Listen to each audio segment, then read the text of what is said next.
Well, hello, everybody. It is 4 o'clock on Friday afternoon, which means it's drinking time. Um, so, first of all, a couple things. Um, I just got hooked on this new Netflix show. So, there's not a lot of sports going on right now. So, you kind of take what you can get. The F1 series started back up, and a friend of mine, Todd Smith, suggested that I get an F1. And I used to watch F1 when I was a kid, oddly enough. Don't know why. I think it's because fast cars and all that kind of stuff. But I used to watch F1 when I was a kid. And there's a show on Netflix called Formula One Drive to Survive. Dude, it is awesome. It's like reality TV shows. It's like reality TV with super fast Formula One cars. Like, if you haven't seen the show, you got to watch it. And now I'm freaking totally hooked, and it's driving me absolutely insane. So I highly suggest you watch that show. Also this week, I tried something that I've been wanting to try for a long time. And some of you have seen this stuff. Some of you have thought about it, but there's this koji rice, this stuff right here, right? So I just got this on Amazon a few weeks ago. But there's a lot of stuff I've been reading out there. And I found this article in Popular Science about using this koji rice to essentially kind of fast dry age a steak. And what koji rice is used for, it's used in sake and a couple other dishes and things like that to ferment things, right? And all it is it's kind of a moldy white rice. But it works. I tried it this week on a couple New Yorks, and it was freaking amazing. Now, does it replace a 45-day-old dry-aged steak? No. But it will take an average KFC Safeway steak, and it will actually turn it into something it shouldn't be. And all I got to do is take some of this stuff, and I'll show you what it looks like. It doesn't look like much. It looks kind of like dried up little tofu pieces or something like that. There's not a whole lot to it. See? Just little dried up rice pieces. But all you got to do is take this stuff, put it in like a food processor or something like that, and give it a couple rounds so it gets really fine, so it turns into like a fine powder. Coat your steaks with that stuff on both sides. Be liberal with it. And then what I did is I kind of did the traditional kind of restaurant cook. I put it in a flat iron or cast iron grill. Both sides, 3 minutes. So this stuff, by the way, when you put it on, it'll blacken your steak quicker. So you kind of have to be prepared for that.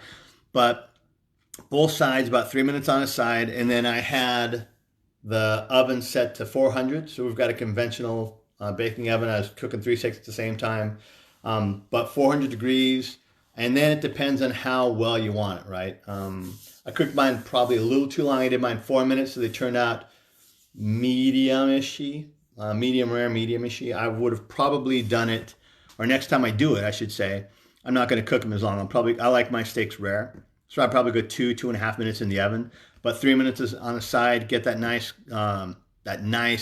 golden crispiness on those steaks to kind of lock in all the juice. Put it in the oven and essentially bake it for a few minutes. Holy crap! These steaks have no reason to taste as good as they do, but this stuff is amazing. And just go on Amazon, buy it for like $10, or you can go to Wijamaya and pick it up there. But super cheap and well worth it. So, Formula One racing, cool. That Drive to Survive show, you got to watch that. You'll get hooked in a second. Using the koji rice to artificially dry age your steaks. Oh, and by the way, you put that stuff on there on your steaks for a couple days. I wouldn't go any more than 3 days. I did mine for 48 hours and I put them up on a rack so air could get under it. Amazing. So talked about steaks, talked about Formula One. Now let's talk about drinking, because I've been needing a drink all day long. This drink is something that came out of boredom. It's kind of like I laid out on the Facebook post. I just got bored. So I had this red wine open, and I don't drink red wine. I'm not a wine guy, right? But a ton of my friends are wine people. And I had it open from Bespokes that I was making, right? And so I was looking for something else to do with it, to put it in a drink or something. And I don't know of a whole lot of wine drinks other than like oh, I don't know what they're called when you sangrias, right? Sangrias, but I'm not a that's not my thing, right? So I was thinking of stuff to do. I got really bored, grabbed wine. I'm like, what goes well with wine? Nothing goes well with wine from a booze perspective by itself. But I know a ton of you want me to make vodka drinks, right? And that's not actually why I picked vodka. I picked vodka because it's got no flavor, no taste, which is why I don't really like vodka that much. But it worked out pretty well in this one. So you got some red wine, you got some vodka. Red wine to me is kind of tart and bitter, so I want to sweeten it up a little bit. So I used our friend's simple syrup, added some of that, and then it became way too sweet. So I wanted to dial it down a little bit and add some citrusy flavors to it to kind of cut the sweetness. And I used some lemon juice to do that, and I just kind of played with it until I got the mix right, and it turned out really good. And then I needed a garnish, and lime. Didn't sound right. The lemon and lime in the wine didn't sound like it was going to work. It might have worked. I don't know. I didn't try it. A lemon garnish with lemon juice in it just kind of was. It's already got lemon flavor in there. Berries like strawberries and stuff. It didn't sound to work, or didn't seem to work. This was also kind of the weekend right before the 4th of July. So I was kind of looking for something, a 4th of July-ishy summer-ishy drink. And my wife had a bunch of blueberries around. So I'm like, oh, hey, this would be cool. I'll use blueberries in it. And then I could call this drink like the red, white, and blue, which would be cool. Because you've got the red wine, you've got the white vodka, you got the blueberries. And that's what I was going to name this thing, the red, white, and blue. But that sounded kind of, I don't know, odd. And I'm like, okay, what could I call this drink other than that? Like, how about the Patriot? I'm like, no, that's way too manly drink for a drink with red wine. So no. How about Liberty? Right? Could be the Liberty, because Vive la France and Statue of Liberty and all that great stuff could have worked out well, but I didn't like that name either. And then I started doing a bunch of play on words. It's like, what's black and white and red all over, and you could use blackberries in this if you wanted to, but these, like, I'm colorblind, so that could be black or blue to me. What's black and white and red all over? A newspaper. I was going to call it the newspaper. That seems silly. So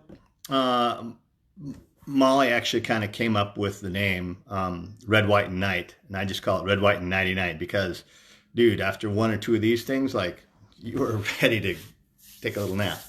So, super easy drink. This is a really easy drink to make. There's not a lot of things in it.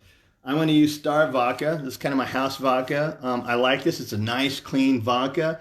I get it at Total Wine for like $18 for a half gallon, and it's a 91-point vodka, right? So it's pretty good. The wine I'm using is a Cabernet Sauvignon. It's Chemin Rock. I think that's how you say it. For my wine-loving friends that are watching out there, you're probably going to kill me because I'm bastardizing the name, or you're going to say, oh man, that's a horrible red wine, or you're going to say, wow, that red wine's way too good to put into this drink. I have no clue, and I don't really care. It works in this drink though pretty well. And I found that Cabernet Sauvignon, oddly enough, like, I don't know anything about wine. I do know that it goes well with this. I tried a couple other red wines. I couldn't tell you what the names were, but I did try a couple other ones, and the Cabernet Sauvignon, maybe because it's more berry-ish-y, I don't know, but it seems to work really well in this drink. And then our old friend simple syrup, yay, and lemon juice, right? So that's it, 4 things. Oh, and blueberries. And that's actually kind of the icing on the cake, and it's important, and we'll get there in just a second. So, drink super easy to make. It's a shake and drink. So we're going to grab our shaker, put a bunch of ice in there.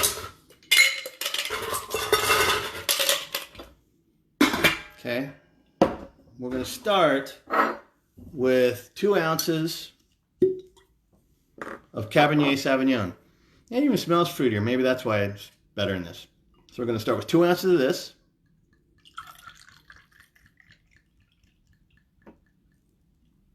Awesome possum.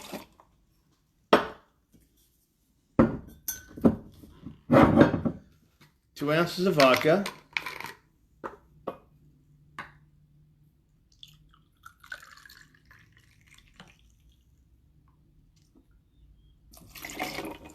Okay.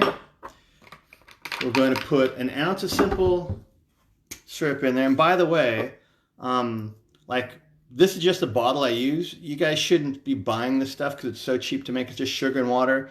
And I think I told you guys a few weeks ago my secret to kind of prolonging this stuff. Like you can make it and it'll stick. It's just sugar water, so put it in the fridge and it'll stay for a long time. But if you put about a teaspoon of vodka for every cup, it doesn't change the flavor, the taste, and it actually prolongs it for a lot longer. And it doesn't get all that sugary buildup. So we're going to use an ounce of simple syrup. Okay. And I got lazy. I usually squeeze my lemon juice, but I'm not today because I'm lazy and I'm making a mess. So, and an ounce of lemon juice. Okay. So, we've got 2 ounces of red wine. I'm using Cabernet Sauvignon. We've got 2 ounces of vodka.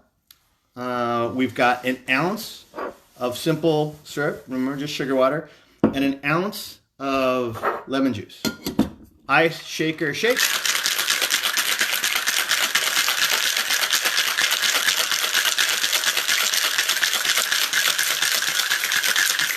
Okay, look at that. Oh, nice and cold.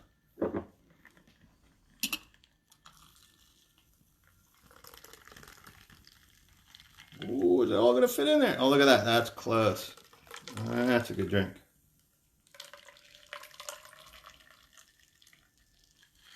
Okay, I'm gonna. Ooh, it's good. I'm gonna take a little sip off the top. So, the coup de grace for this thing. And it's actually not, it started out as a gimmick. The blueberry started as a gimmick, but actually it makes this thing better. I'm going to take a little bit of powdered sugar, okay? Just put some in a bag. I'll take 3 or 4 blueberries, put them in there, shake them up. Okay, so I got some powdered sugar covered blueberries. I'm going to take these bad boys. I'm going to put them in my drink. And I know it sounds like a gimmick, but trust me, it's super good. The powdered sugar just kind of adds this little extra sweetness to it. It makes it really good. So, there we go. You can see them kind of floating down at the bottom. So this is my red, white, and Nighty Night.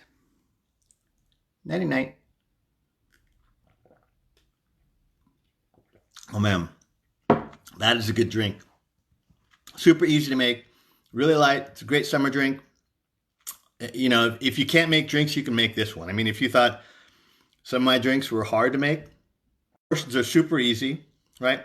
2 ounces of vodka, 2 ounces of red wine. I'm using Cabernet Sauvignon. 1 ounce of simple syrup, 1 ounce of lemon juice, shaky, shaky, shaky. And the coup de grace is the powdered sugar covered blueberries. And this bad boy goes down easy. That is a good drink. And like always, we followed our cardinal rule of thumb. Always have at least 2 ounces of booze in a drink. Never any less. Otherwise, you're not doing it right. Oh, man. That's good. So, red, white, and Nighty Night. Great drink. Easy to make. Super simple. Koji rice will dry age a steak in 2 days. It's amazing. Oh, yeah. Before you eat that, you're going to want to scrape, or before you cook it, you're going to want to scrape off the koji rice stuff. So, you know, coat it. Let it sit for 48 hours in a refrigerator on like a rack so the air can get underneath it. Put it liberally, you know, on both sides of the steak. Scrape it off of the steak. And then what I did is I did a cold wash. So I just took the steak and I washed it off in cold water just to make sure it was all off. Pan sear in butter, like what's the oil-free, not calcified, but I know, but butter. And then just all you need is salt and pepper. Don't put any special seasoning on it. shove it in the oven, 400 degrees for somewhere between probably 2 minutes if you like it rarer to 5 minutes if you like it medium. And it's amazing. And then you compare it with this lovely drink because it'll go freaking awesome with steak. It'll actually go awesome with air, this one. But this would be good with steak, so super easy to make. So, koji cover steak, really good. Red, white, and 99, even better. Next week, I don't know what we'll do. We'll think of something. Maybe I'll go back to some basics. I've got a kind of a homemade sea breeze. It's super yummy with gin and some kind of homemade grenadine that turns out to be really good. Maybe we'll do that. I don't know. We'll do something. But this is really good. Hope you guys have a great weekend. Be safe. Be careful out there. And cheers.